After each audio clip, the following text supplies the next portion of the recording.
Have you ever wondered what it would be like to live in the Middle Ages during the Crusades, being able to choose your own path, whether that's fighting for one of the 12 pre-established kingdoms in a large-scale player PvP, seizing the means of production and making wealth beyond your wildest dreams, fueling the war machine in a player-run economy, or dedicating yourself to a holy order like the Templars Hospitallers or the Nazir Order of Assassins? Then dream no longer, as Lionhearts is looking to make your dreams come true. Lionhearts is a multiplayer persistent medieval sandbox looking to give the players complete control over the politics, kingdom management, wars, and the economy of the game, and they are currently halfway through their Kickstarter, already hitting their first goal. However, with more support, so much more can actually be achieved. So please, if you enjoy what you see in this video, head over to their Kickstarter and pledge your support today. Even if you are unable to pledge, then simply spreading the word is a massive way of supporting this project and helping out a small indie studio looking to make something great. And just before we dive into all the awesome stuff inside of Lionhearts, I want to give them a massive thank you for sponsoring this video. Being able to actually go and create content on games that just look absolutely amazing is awesome, and I am personally super excited for a project like this as someone who was a big fan of stuff like Bannerlord Online. As we're talking more about Lionhearts in the video, I also just want to let you guys know that in the background I'll be playing stuff from their trailer as well as taking images over from their website, so if you're interested in any of that stuff, you can definitely check that out. They also currently have a walk around demo, which is basically just designed to show you guys a little bit more about Lionhearts and kind of the art direction that they're going in. There isn't obviously any real like content in there or anything to do right now, but again, it's just to kind of show you the image of it and what they're trying to achieve with this game. So let's dive into a bit more about what makes this project so special. So as I mentioned, the game is going to give the players the tools to control everything from the economy to the wars to kingdom management and even the heads of the 4 religions in the game. To do this, the devs have created a favor and role system, allowing the players to spend said favor to rank up within the game. Each rank gives them a new position in the hierarchy of a kingdom, guild, or religious order. For example, let's take a look at the breakdown for the military side of things, and keep in mind there is also a merchant and a religious side of things as well. At the very top, you of course have the monarch. Only one player can, for each kingdom, obtain this role. They'll have control over the kingdom diplomacy for all players inside that kingdom, and will gain access to a separate skill tree, which will give them access to powerful abilities, allowing them to run their kingdom more efficiently, and more ways to not only deal with other players inside of their kingdom, but also foreign powers. I'm a big fan of just like this being a really cool role that only one person can be and just literally take your kingdom in one direction. And it's going to be up to the monarch to rally the support of the other roles below them, as they'll be, they do have the options to try and overthrow you and stick someone else in power. So you can already start to see all the politics and the actual player interaction really coming to play in Lionhearts. But below the monarch, we then have the dukes. This role will own land on the map, so they'll have control over parts of the map inside the kingdom, and obviously wars will drag in more land or they'll lose land. But the duke will actually have player lords under them, which is the role just below this, and they'll basically have their land tied to the dukes. So much like the dukes respond and pledge their allegiance to the monarch, the lords pledge their allegiance to the dukes, having control and kind of almost like their mini kingdom inside of another kingdom. The dukes will have a personal retinue made up of the lords that are underneath them, and they can use this retinue to either support the monarch or look to overthrow him, all whilst trying to maintain and improve the actual settlements and land that they have control, and kind of forcing their lords to either focus on military, economic stuff, or religious stuff. Then, as we've just mentioned them, below that we also have the lords. They'll be tied to either the duke, or there can be some lords that are just tied directly to the monarch if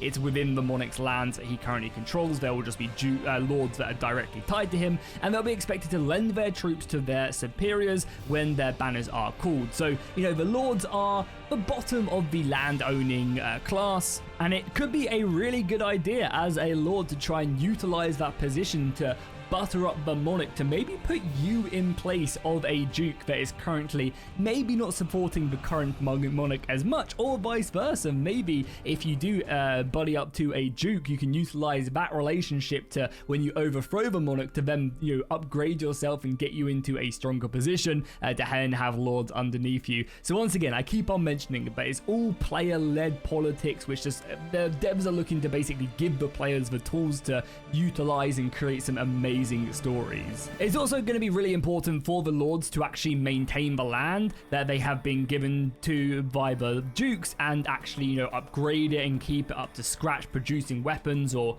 resources to help fuel the war effort inside of the Holy Lands. On your screen right now, there's a really good image, and they have all of this stuff over on their website if you're looking to find out more about the game before pledging over on their Kickstarter. Their Kickstarter also has a great breakdown as well. But here is a image basically breaking down the kingdom and the roles of each land owning class and what they play inside of the kingdom. And then now we also have a really good image of the breakdown of a duchy. So you can see the duke in the middle, and then all the bits of land scattered around said duchy, feeding back into the main duke's title and I guess his keep. To obtain these roles in the game though, you are going to need a lot of favor, and it's basically like the XP of the game. This is obtained through basically just playing the game, doing the role that you're set out to do. For example, if you're a merchant and you're going down the economy route of the game, by just producing, selling goods and donating weapons and money to the kingdom, or your kingdom, are all going to go and help you progress through that role. Down the military side of things, you're going to be heavily focusing on fighting in battles and engaging in big skirmishes, small or big, I guess. But basically, the majority of the stuff you do inside the game is going to gain you favor in some way or another, so you can just passively rank up. But obviously, there's going to be some stuff that is going to be worth way more favor, and I get the feeling it's going to be like a rich gets richer type of system, where if you're already the monarch, you're going to have access to gaining the most favor. But again, you're already at the top, so it doesn't really matter too much, and you're going to have to more so worry about dealing with the people below you who are looking to snatch that role from you. So this was just a breakdown of a part of the military tree. It also includes knights, sergeants, men-at-arms, squires, and pages. And on top of that, there's also a trading and religion path as well the player can decide to go down, and they're just as detailed with their own styles, allowing the player to really pick the path that is right for them. So each of these free paths are completely fleshed out and allowing the player to kind of go down a different route, which again is super cool. And this system obviously sounds absolutely amazing. I'm a huge fan of it, but one thing that gives me even more faith that they're going to smash it out of the park is this is the same dev team who worked tirelessly on the Lionheart Crusade mod for Roblox, and that has had over 6 million plays. It has 100,000 favorites, an extremely active community of massive wars and events that regularly fire, and they've taken the inspiration from that mod and their years of working on it and seeing the players create these scenarios, create these monarch scenarios where people are having politics, and they're utilizing that to push forward and give the players the tools in Lionhearts that they couldn't give the players in Lionhearts Crusade, the mod. And this just again reiterates that this is just such a passion project. They've shown that they are dedicated to creating something very, very special, as they've poured so many hundreds, if not thousands, almost definitely thousands of hours into a mod with their own free time. The next major system that I think is worth talking about inside of Lionhearts is the shadow system. This is quite a, I guess, quote-unquote revolutionary type of thing that they're trying to implement into the game. This allows a player character to still maintain their role even when they're not online. So the player can set up primary and secondary tasks for their character to actually complete whilst they are offline, such as baking bread, attending battles, or performing absolutions. I believe that last one is going to be down the religious skill tree. Not only is this a great way of making the world feel alive, like you're still moving around your kingdom, you're still moving around land, and you're seeing players do stuff, especially in the late hours of the night. But also, if you've got a big battle coming, but unfortunately you've got your grandma's birthday party, so you can't make it, but you really need to be there, otherwise your kingdom might lose, then being able to set them to attend the battle is great. Now, I imagine, they're nowhere near going to be able to actually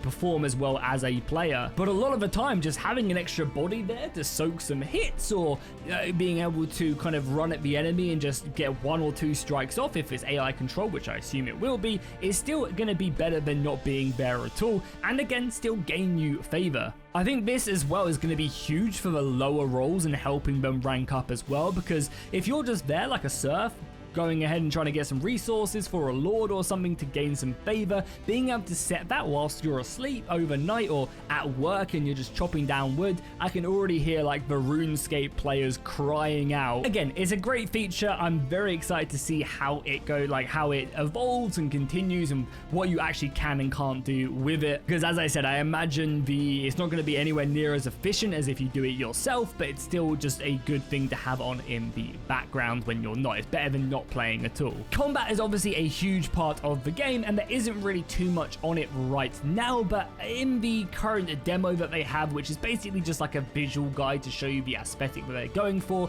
they do currently have a 4-way combat system, much like Mount and Blade or Chivalry, and I'm really interested to see how it does evolve over the time. I think a nice mix between like a Chivalry and Mount and Blade style of combat would go a long way. Being able to parry and stuff is always awesome. Adding a bit more skill to the combat as well is always a great direction in my opinion. So as of right now, and I mentioned this earlier, but there are currently 12 kingdoms in the Holy Lands, so you'll be able to pick from these kingdoms, decide to join up with any of them, and they range from the Kingdom of England. We have the Abbasid Caliphate of Baghdad, we have the Ayyubid Sultanate of Egypt, the Eastern Roman Empire, the Holy Roman Empire, the Empire of Cyprus, the Kingdom of France, the Kingdom of Jerusalem, the Kingdom of Sicily, the Principality of Antioch, the Zeneg Atalbegate of Mosul, I pronounced that perfectly, and I'll hear no one in the comments say I didn't, and of course the Seljuk Sultanate of Rum.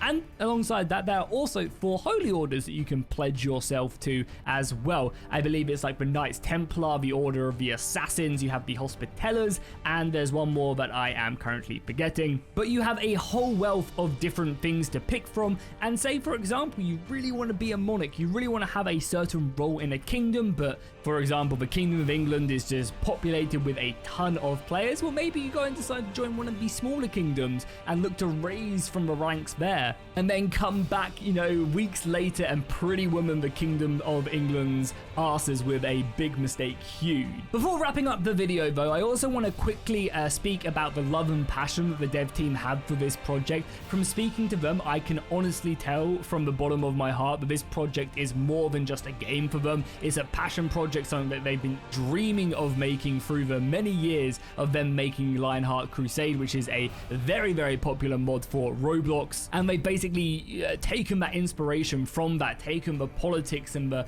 player interactions, and really tried to create something awesome from that. So please go over to their Kickstarter and support them at any tier. Honestly, every bit of support, as big or small as it is, makes a massive difference, and even if you can't support them, just by spreading the word is also a huge help. Also, if you want to find out more about the game, then you can check them out over on their website that has an amazing breakdown of basically all the mechanics and stuff that they are planning for the game. If you would like to see me cover this more, then obviously let me know in the comments, and of course by dropping a like down below. And finally, once again, the Lionhearts for sponsoring this video.